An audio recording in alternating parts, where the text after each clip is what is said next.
pagi dan selamat berjumpa kembali dalam pelajaran sejarah Indonesia. Topik kita kali ini yaitu masih membahas materi kita minggu lalu, yaitu Indonesia pada masa Orde Baru. Nah, minggu lalu kita sudah membahas bagian yang pertama, itu adalah masa transisi ataupun masa perpindahan. Nah, sedangkan sekarang kita membahas stabilisasi politik dan keamanan masa Orde Baru. Nah, apa saja yang akan kita bahas pada materi ini, yaitu bisa kalian lihat. Yang pertama, penerapan politik bebas aktif, mengakhiri konfrontasi dengan Malaysia, kembali menjadi anggota PBB, membentuk ASEAN, dan ada juga dia fusi partai. Nah, yang akan kita bahas pertama yaitu stabilisasi penyeragaman Orde Baru. Nah, stabilisasi penyeragaman Orde Baru yang pertama itu pelarangan ideologi komunisme dan ideologi-ideologi yang dianggap radikal. Yang kedua, menetapkan Pancasila sebagai ideologi negara. Kemudian yang ketiga, menggagas mengenai pedoman penghayatan dan pengamalan Pancasila melalui Eka Prasetya Pancakarsa. Melakukan penataran pedoman penghayatan dan pengamalan Pancasila ataupun P4. Dan yang terakhir itu adalah mengharuskan semua partai politik menganut ideologi Pancasila.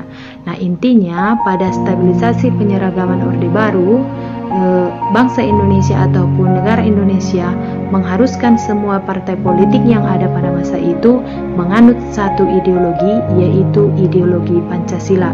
Jadi itu makanya dikatakan pelarangan ideologi komunisme dan ideologi-ideologi yang dianggap radikal.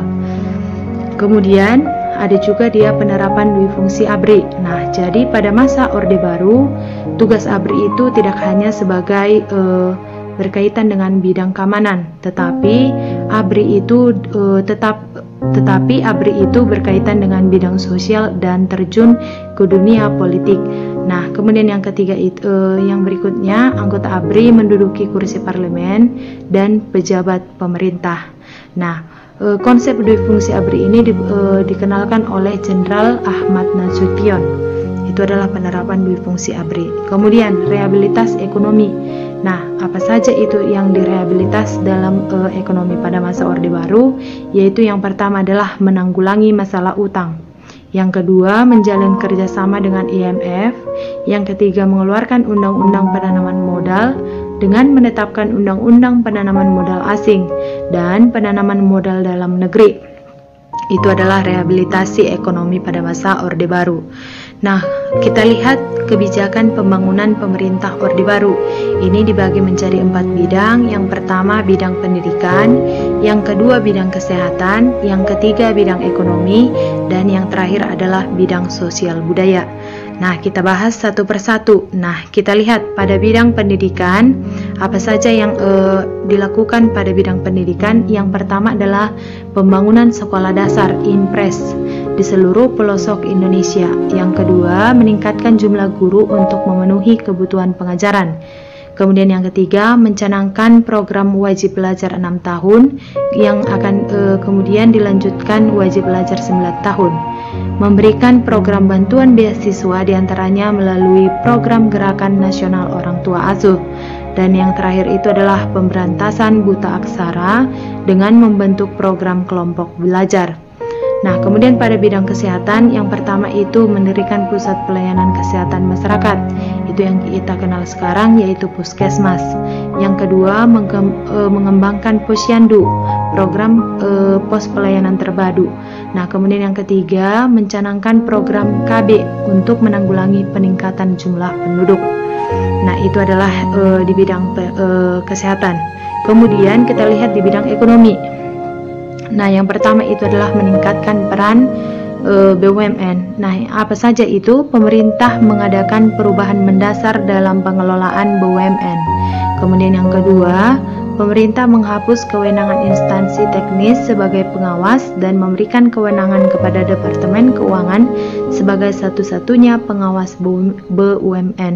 Nah, kemudian perluasan lapangan kerja. Nah, apa saja itu? Yaitu yang pertama, pemerintah berusaha menciptakan lapangan kerja melalui proyek padat karya dan bantuan pembangunan daerah. Kemudian pengerahan tenaga kerja sukarela melalui Badan Usaha Tenaga Kerja Sukarela Indonesia. Tenaga kerja sukarela bertugas sebagai tenaga pelopor pembangunan dan pembaruan berbagai di bidang desa. Nah, kemudian yang terakhir itu adalah di bidang sosial budaya. Yang pertama, mencanangkan program transmigrasi untuk pemerataan jumlah penduduk.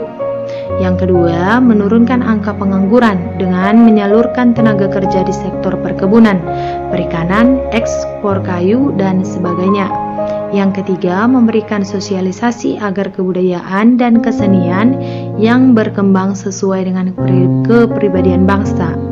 Yang berikutnya, meningkatkan pembinaan kesenian melalui sekolah-sekolah, kursus, dan organisasi-organisasi kesenian. Dan yang terakhir, inventaris, dokumentasi, penelitian warisan budaya nasional, pembinaan dan pemeliharaan peninggalan-peninggalan purbakala. Itulah pada bidang sosial budaya.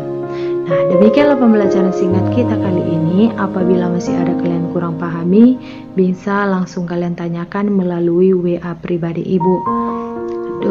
Sampai jumpa pada pembelajaran kita minggu depan, di mana minggu depan kita akan membahas bagaimana pelaksanaan demokrasi pada masa Orde Baru. Sekian dan terima kasih.